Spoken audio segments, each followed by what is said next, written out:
C'est un discours qui détonne et a raison dans les débats actuels en vue des élections législatives de ce week-end. Les élections ne changeront rien au devenir des Français. On parle ce matin de lutte ouvrière. Le parti présente des candidats dans quasiment toutes les circonscriptions françaises, y compris à Mayotte, à La Réunion et en Guyane sur la deuxième circonscription. Preuve que malgré des scores électoraux faibles depuis ces dernières années, le parti continue d'avoir une base militante active et présente sur l'ensemble du territoire. Pour en parler, Sébastien Cogan est notre candidat du 7h ce matin. Bonjour. Bonjour. Et merci d'avoir accepté notre invitation. Bienvenue sur Radio Pays, Sébastien Cogan. Vous êtes enseignant, basé à Kourou et vous vous présentez donc sur la deuxième circonscription de Guyane. J'aimerais déjà, avant de rentrer dans le détail de ce que vous êtes politiquement parlant et des raisons pour lesquelles vous vous présentez donc ici en Guyane, j'aimerais revenir sur lutte ouvrière, parce que je pense que pour beaucoup de monde, oui, c'est un nom assez connu, mais qui vous êtes et ce que vous faites, c'est pas forcément clair pour la majorité des personnes qui nous écoutent. Oui, alors juste avant de commencer, j'aurais deux petits messages à passer. Le premier, c'est un soutien à mes collègues d'Apatou qui ont bloqué leur collège pour une suppression de classe. Preuve en est que l'éducation qui fait partie des priorités de tous les gouvernants, de tous ceux qui nous gouvernent, c'est surtout l'éducation à bas prix, à rabais et sur des économies. Et moi, je soutiens leur combat. Il faut la réouverture de cette classe. Le rectorat a tort quand il dit qu'il n'y a pas assez d'élèves pour ouvrir une classe. Ça, c'est la première chose. Et la deuxième chose, je voudrais protester aussi contre l'incarcération de Christian Tin, militant kanak, qui a été, n'ayons pas peur des mots, évacué de chez lui, de sa terre natale, pour être enfermé à 17 000 kilomètres des siens. Preuve en est que la France perpétue une tradition qui est bien coloniale, d'expulser ou de déporter les gens qui la gênent. Avant, c'était les communards qui partaient en Nouvelle-Calédonie parce qu'ils gênaient. Aujourd'hui, ce sont les militants kanaks, et soutien surtout au peuple kanak et à sa lutte, parce qu'on est solidaire de ce qu'ils font contre la mesure du gouvernement. Il y a des liens, Sébastien Cogan, vous avez choisi de commencer en parlant de la Nouvelle-Calédonie, entre ce qui se passe là-bas et ce qu'on peut voir dans d'autres territoires d'anciennes colonies françaises. Bien sûr, le principal lien, c'est le sous-développement de tous ces territoires qui est voulu, qui est organisé par l'État, qui gère justement ces territoires de manière impérialiste. L'État français n'est en Guyane que pour ses intérêts, comme il est en Nouvelle-Calédonie pour le nickel. Ici, il y est pour la fusée. Alors moi, j'ai absolument rien contre la fusée. Au contraire, c'est quelque chose qui peut résoudre les problèmes de l'humanité. C'est la pointe de la technologie, et c'est justement une richesse et une chance de l'avoir. Mais quand la fusée vole au-dessus des bidonvilles, c'est là qu'on se rend compte que les priorités de l'État, elles sont pas partout. Voilà. Et nous, on pense justement, pour revenir à votre question sur qu'est-ce que lutte ouvrière, lutte ouvrière, justement, c'est une organisation communiste révolutionnaire. Nous, on se réclame des idées de Marx, d'Engels, on se réclame de la Commune de Paris, de la révolution russe avec Lénine et Trotsky en tête. Et on se réclame aussi pour justement les questions où des gens diraient oui, mais alors vous êtes pour l'URSS. Justement non. Notre filiation, c'est le trotskisme. Et Trotsky, c'est celui qui a critiqué justement l'évolution dictatoriale et l'évolution caricaturale que Staline a fait de l'Union soviétique. Et nous, on pense toujours, et on est fiers même de penser ça, que le communisme est toujours l'avenir de l'humanité, et encore plus aujourd'hui au vu de l'urgence et de la catastrophe vers lesquelles le capitalisme nous emmène. Parce que c'est ça aussi, il y a urgence. Oui, des communistes anti-staliniens. C'est véritablement ça qui vous a distingué historiquement du Parti communiste. Exactement. Et c'est ce qui a fait aussi que nos militants, et justement, vous parliez de la présence de lutte ouvrière dans toutes les circonscriptions. C'est une énorme fierté de notre organisation, du travail militant. Voilà, on avait déjà une campagne des européennes, on est reparti sur les législatives dans un temps très très court, qui a été voulu aussi par le gouvernement, de faire quelque chose de très court pour embêter justement tous les autres partis à pouvoir se présenter. Nous, on sera là, et on est très fiers d'être là parce qu'on a des choses à dire. Votre parti lutte ouvrière en Guyane, c'est quoi? C'est combien de personnes, et depuis combien de temps finalement vous êtes présent pour militer un petit peu sur le territoire? Alors moi, je me suis remis à militer il y a 2 ans. J'avais arrêté de militer. Je militais toujours syndicalement, j'étais toujours sympathisant de lutte ouvrière, mais j'avais arrêté de militer. Pour quelle raison? Parce que pour des raisons personnelles, j'ai eu un petit coup de mou, voilà, comme ça arrive des fois, on a un petit coup de mou militant, on a l'impression que ça va être difficile, etc. Et qu'est-ce qui a rallumé la flamme militante finalement? La première chose, c'est déjà les inégalités. Ici, moi, ça a été en partie mes élèves, la situation de mes élèves, notamment de mes élèves sans papier, de leur vie quotidienne, des bâtons dans les roues qu'ils avaient pour poursuivre des études alors que c'était des élèves brillants. Voilà, on n'arrêtait pas de nous dire au rectorat, on manque d'infirmières, on manque d'infirmières scolaires, on manque de... Voilà, j'avais des élèves qui voulaient faire ça, qui voulaient faire ces études-là, mais elles pouvaient pas le faire parce qu'elles pouvaient même pas partir en métropole. Parce qu'en plus, ici en Guyane, il n'y a pas beaucoup de structures pour faire des poursuites d'études longues. Notre jeunesse, elle est obligée d'aller en métropole pour faire ses études. Mais les parents n'ont pas les moyens. Et les bourses sont trop faibles pour permettre aux élèves et aux jeunes de partir faire des études. Et moi, mes élèves, elles avaient la double peine en plus, parce que déjà, elles étaient trop pauvres, et en plus, elles n'avaient pas de papier. On s'est battu pour qu'elles puissent avoir des papiers, on s'est battu pour qu'elles puissent poursuivre leurs études. Et moi, je suis très fier aujourd'hui du parcours de certains de mes élèves qui ont réussi à partir comme ça. Ça, c'est la première chose. Et la deuxième chose qui, moi, m'a fait aussi reprendre du service et me dire que là, il y a urgence, c'est la guerre. Je veux dire, c'est absent complètement de cette campagne électorale, mais il y a un vrai risque de troisième guerre mondiale. Tous les gouvernements en Europe, et le nôtre en priorité, puisque Macron, il en a fait son cheval de bataille, parlent d'envoyer des soldats sur le front ukrainien. Aujourd'hui, il ne se cache même plus de livrer des armes à l'Ukraine, alors qu'avant, il fallait un petit peu masquer cette aide-là, c'était une aide logistique, etc. Les conséquences vont être graves, parce que ceux qui vont aller faire la guerre, c'est pas Macron, c'est nous, c'est nos enfants. Moi, mes enfants, ils partiront pas à la guerre, je n'ai absolument pas envie, et je ferai tout pour me battre contre cette idée-là, et c'est un vrai risque aujourd'hui. Et les enfants de Guyane, vous inquiétez pas qu'ils seront envoyés en première ligne. Dans le fond, Sébastien Cogan, pour qu'on continue finalement de vous situer politiquement parlant, qu'est-ce qui vous différencie, qu'est-ce qui vous distingue des autres partis qu'on classe traditionnellement à l'extrême gauche, donc majoritairement le Parti communiste et le NPA, le nouveau parti anticapitaliste? Alors, je mets pas le NPA et le Parti communiste sur le même plan, mais en tout cas, ce qui me distingue notamment des partis qui sont en présence sur ces élections législatives, c'est que quelle que soit leur étiquette, tous, ils veulent gérer cette société. Moi, je ne veux pas gérer cette société. Nous, lutte ouvrière, on ne veut pas gérer cette société. On veut la détruire. On veut détruire le capitalisme. Vous n'êtes pas pour la réforme? C'est pas qu'on n'est pas pour la réforme. C'est qu'on pense que les réformes ne peuvent pas marcher. Si les réformes marchaient, si les réformes fonctionnaient, mais la gauche aurait déjà changé le visage de la société depuis Mitterrand.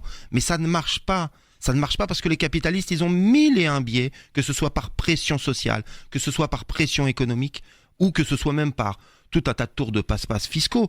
Regardez, le gouvernement Macron voulait taxer les super profits pétroliers. Bruno Le Maire, notre spécialiste en économie, avait dit ça rapporterait 200 millions à la France, etc. Ça a même pas à peine rapporté 60 millions. Pourquoi ?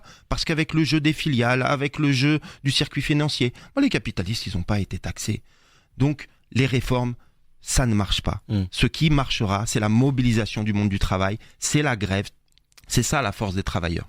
Et c'est la révolution surtout. En tout cas, ce qu'on ne peut pas vous reprocher à votre parti, à Lutte ouvrière, Sébastien Cogan, c'est la constance de vos idées. Année après année, vous restez fidèle à votre ligne de départ et à votre lecture du monde. Vous continuez de parler de lutte des classes, de bourgeoisie, de prolétariat, de capitalisme, à l'heure où, dans le discours majoritaire, j'ai envie de dire, presque plus personne n'en parle. Comment est-ce que vous expliquez ça ?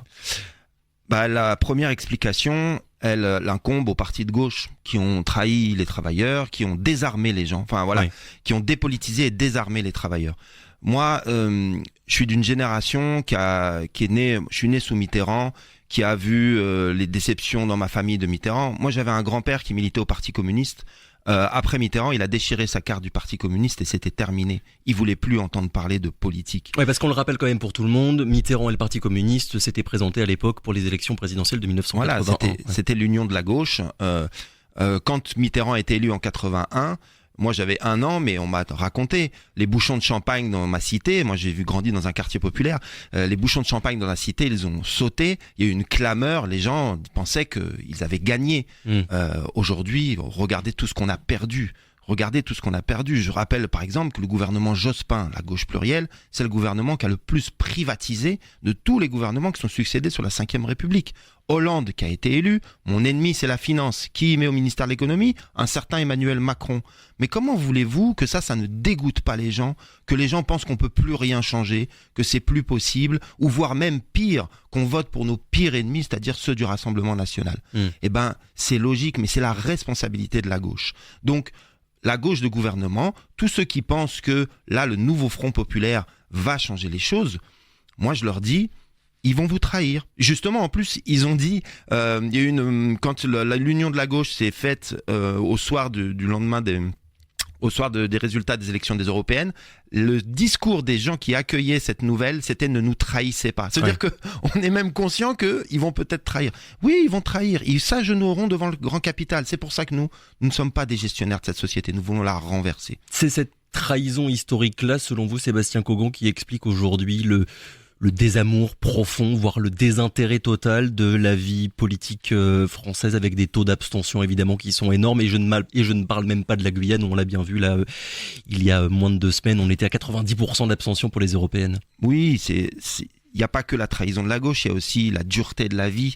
Je veux dire, aujourd'hui, la violence du système capitaliste, la violence des crises économiques qui jettent les gens dans le dénuement le plus total. Aujourd'hui, il y a des familles ici en Guyane, elles ont du mal à boucler les fins de mois, elles ont du mal à remplir le caddie très très tôt dans le mois. Vous savez, quand vous avez faim, c'est difficile de faire de la politique. Quand vous êtes écrasé par la misère, c'est difficile de faire de la politique. Mais malgré tout, il faut en faire. Et d'ailleurs, à ce propos, moi, tous ceux qui, aujourd'hui en Guyane, tous les travailleuses et les travailleurs qui se reconnaissent dans mon discours, qui ont envie de venir nous aider, moi, je les invite vraiment à prendre contact avec nous et à nous aider de quelque manière que ce soit, qu'ils ont envie de nous soutenir financièrement ou qu'ils ont envie même de nous rencontrer, discuter avec nous, militer avec nous. Moi, je les encourage vraiment à venir parce que, justement, on a besoin véritablement d'un parti communiste révolutionnaire pour changer cette société. Vous nous avez parlé de votre position sur le nouveau Front populaire, donc l'union de la gauche qui va du Parti socialiste jusqu'au NPA, nouveau parti anticapitaliste, en passant par les communistes et les écologistes. Ce matin, la porte-parole de votre mouvement, Nathalie Arthaud, a déclaré que ce nouveau Front populaire était une autoroute pour le RN, le Rassemblement national. Vous êtes d'accord avec ça ? Oui, parce qu'en fait, si jamais ils sont élus, si jamais c'est le nouveau Front populaire qui est élu et qui est majoritaire, ils vont décevoir les gens. Ils vont décevoir les gens parce que toute une partie des réformes qu'ils promettent, ils ne vont pas les faire ou ils les feront de manière tellement détricotée par le patronat et par la grande bourgeoisie que ça n'aura pas l'effet qu'ils souhaitent. Et ça va créer du ressentiment, ça va créer de la déception. Et à la fin, qui va être élu ? Eh ben, ça sera le Rassemblement national. Et qui, lui, pour le coup, va briser les reins des travailleurs et va leur mettre la tête encore plus sous l'eau en les divisant, en rejetant la faute sur les immigrés, en rejetant la faute sur les musulmans, en rejetant la faute... Voilà. Et ça, c'est le vrai problème et c'est le vrai poison de notre société. Et il ne faut pas croire que la Guyane soit épargnée par justement ces préjugés, etc. Dans la classe ouvrière, chez les travailleurs guyanais, il y a aussi des fois ce ressentiment de dire la délinquance, c'est la faute des immigrés qui viennent, c'est la faute des étrangers. La délinquance, c'est la faute de la misère. Tant qu'il y aura de la misère, il y aura de la délinquance. Et vous pouvez mettre tous les flics que vous voulez, tous les barbelés que vous voulez, tant que les gens crèveront de faim ou feront tout, il y aura des gens qui en profiteront pour les mettre dans des mafias et il y aura de la délinquance, c'est obligatoire. D'ailleurs, vu que vous avez commencé à parler de Guyane, Sébastien Cogon, pour revenir sur la situation guyanaise, le vote lutte ouvrière, il signifie quoi ? Pour les personnes qui vous écoutent, leur intérêt de vous faire confiance, c'est quoi finalement ? Alors, si jamais je suis élu, je serai les yeux et les oreilles des travailleurs au Parlement, je pourrai dénoncer tous les mauvais coups qui sont faits aux travailleurs et aussi voter quand c'est leur intérêt, les mesures qui amélioreront les choses. Mais surtout, je serai vraiment le représentant et le porte-parole du monde du travail. Je ne ferai pas plus que ça, je ne promets ni mondes et merveilles parce que être élu député ne changera pas le sort des travailleurs. Par contre, les travailleurs, eux, leur sort, il est entre leurs mains. Travailleurs, sauvons-nous nous-mêmes. C'est une des phrases de Marx dans le manifeste. Et c'est une réalité. Si on veut que les choses changent, il faut on fasse de la politique. Il faut qu'on se mêle de ces affaires-là. Vous savez, j'ai eu une question la dernière fois où on me dit « Oh là là, vous êtes en face de ténors, Sophie Charles, Riemann, comment vous allez faire, etc. » Et j'ai regardé le journaliste, je lui ai dit « Mais je suis un travailleur, j'ai pas le droit de faire de la politique. Donc nous, les travailleurs, on devrait juste voter et voilà. » Non. On est des travailleurs, il faut qu'on se mêle de politique, il faut qu'on se mêle de leurs affaires parce que eux prennent des mesures et pas que les affaires des politiciens, les affaires des patrons. Il y a une conception trop élitiste finalement de la politique où ce sont à peu près tout le temps les mêmes profils qui se présentent. Oui, puis surtout on nous fait comprendre que c'est une affaire de spécialistes. Or, excusez-moi, mais quand il y a une grève, vous savez par exemple quand il y a une grève à Peugeot, on fait venir les cadres des bureaux qui travaillent pour remplacer les ouvriers qui sont grévistes. Les ouvriers, ils appellent ça la série chef. Pourquoi la série chef? Parce que ces voitures, elles sont impropres à tourner, parce qu'il faut toutes les revoir, parce que les boulons sont mal vissés, etc. C'est nous les travailleurs qui faisons fonctionner la société. C'est nous qui créons toutes les richesses, donc c'est à nous de nous mêler de sa société et c'est à nous de contrôler cette société. Ça, c'est un mot d'ordre important. Nous fabriquons toutes les richesses. C'est à nous de contrôler cette société. Pour quelle raison, Sébastien Cogan, pour quelle raison Lutte ouvrière continue d'aller aux élections, puisque vous considérez au final que la majeure partie des avancées sociales s'arrachent par la grève et par les mouvements sociaux? Pour quelle raison vous continuez du coup d'aller aux élections? C'est quoi l'intérêt pour vous? C'est une manière parmi tant d'autres de continuer le combat, mais sans aucune ambition électorale? Alors déjà, ces élections-là, on nous a redonné la parole puisque Macron a dissous, donc on a décidé de la prendre. Pour nous, c'est un très grand porte-voix. On est une petite organisation, mais là, on passe sur des médias un peu plus importants. Donc il y a des gens qui peuvent peut-être pas nous voir ou pas nous entendre, qui là nous entendent par le biais de ces médias. Donc dès qu'on nous tend un micro pour défendre nos idées, on va le saisir, vous inquiétez pas. Et puis c'est aussi par les élections une manière de nous compter. Combien de gens sont d'accord avec ce programme de révolution, de changement radical de la société, de renverser la société, de détruire le capitalisme? Bah, on va se compter. On va se compter, on va compter. Et puis, d'une certaine manière, vous savez, si le vote lutte ouvrière en Guyane, il est très important. Si les travailleurs se rendent compte qu'ils sont pas tout seuls à voter lutte ouvrière, mais qu'on est un certain nombre, eh ben, sans doute que les travailleurs, ils relèveront la tête. Et ça sera un message très très fort à la fois aux gouvernants, mais surtout aux capitalistes, de dire attention, nous maintenant, on va commencer à relever la tête et c'est le moment aussi de se battre et de défendre notre bout de gras parce que il y a besoin. L'urgence, je reviens sur le programme qu'on a à définir. L'urgence, c'est le pouvoir d'achat. Nous, on défend un SMIC et des pensions de retraite et tous les minima sociaux pas en dessous de 2000 €, c'est le minimum. Pour le financer, c'est les grands profits des grands capitalistes. Il y a suffisamment de milliards, Bernard Arnault, Stellantis, Dassault, tout ça, ils accumulent suffisamment de milliards pour financer tout ça. C'est une santé complètement gratuite, mais ça veut dire aussi, pour imposer ces mesures-là, c'est pas un gouvernement qui va le faire. Ça veut dire que les travailleurs, ils vont mettre leur nez dans les livres de comptes, ils vont mettre le nez dans les entreprises et ils vont mettre le nez dans la politique. Et c'est ça qu'il faut qu'on fasse. Mais est-ce que vous n'avez pas perdu d'avance cette bataille, Sébastien Cogan? Et vous allez comprendre les raisons pour lesquelles je vous demande ça. C'est que, qu'on le veuille ou non, notre système politique aujourd'hui, il est hyper personnalisé, que ce soit pour ces élections législatives là en Guyane. On voit bien au final, très certainement, ceux qui vont gagner, ce sont des noms qui sont déjà connus par la plupart des gens, ou même au niveau national, et je ne parle même pas des élections présidentielles. Est-ce que, et je pourrais même parler finalement du score assez important que vous avez pu faire il y a quelques années au niveau national avec votre porte-parole Nathalie Arthaud, qui au final est un personnage politique connu de tout le monde. C'était Arlette Laguillet aussi. Et Arlette Laguillet aussi, bien évidemment. Tant que vous n'aurez pas finalement de personnes qui seront capables de s'imposer dans le débat politique et médiatique, vous serez condamné à des scores assez faibles, Sébastien Cogan. Moi, je suis communiste, on est pour la lutte des classes, on pense que c'est la lutte des classes qui va changer les choses. Et je suis prof d'histoire aussi. C'est mon métier en tant qu'enseignant, c'est prof d'histoire. Les mouvements sociaux ou même les mouvements révolutionnaires ou les révolutions, personne ne les voit. Et l'incarnation justement, même personnelle d'une révolution, c'est les travailleurs qui décident de la donner. Ce n'est pas forcément les médias, etc.